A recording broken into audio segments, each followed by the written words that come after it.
The word jihad is mentioned in the Quran about 41 times. The words mercy, peace, and compassion are mentioned about 355 times. Yes, come in. Come on in, Riaz. Sit down, please. Contrary to popular belief in most Western cultures, Islam is a religion that preaches peace and tolerance. Yes, Patricia. If Islam truly is a religion that preaches peace, then how come the world's most troubled spots, the West Bank, Afghanistan, Pakistan, Iraq, they're all plagued with Islamic terrorism? Well, that depends on your definition of terrorism.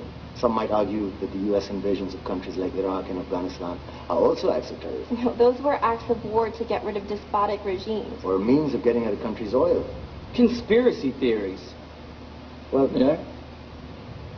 Yes, please. Go ahead, Gus. Mr. Khan is right.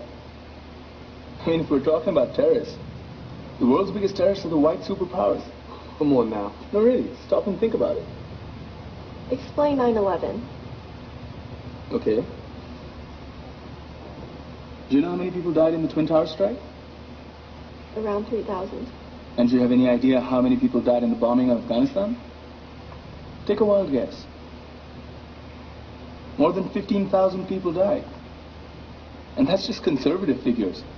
About 50,000 tons of explosives were dropped on innocent civilians.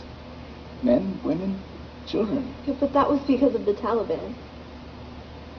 Now that you brought it up, did you know that the Taliban was a creation of the CIA to fight the Russians? Whatever. They were still harboring terrorists. Yeah, right. Terrorists that were never found. Just like the weapons of mass destruction that were never found in Iraq. Do you want to get into the death toll in Iraq? 500,000 civilians and counting. And what do Britain and America say when they don't find these weapons? It's simple. They just say sorry. And still refuse to relinquish control of these countries. What are you trying to say? What I'm trying to say is that just because you're American, wear a fancy suit, and call yourself the president, doesn't make you any less of a terrorist. I'm saying that if you don't stop meddling in other people's countries, you will face a backlash. If Muslims like you feel that way, then why don't you get out of our country? We will.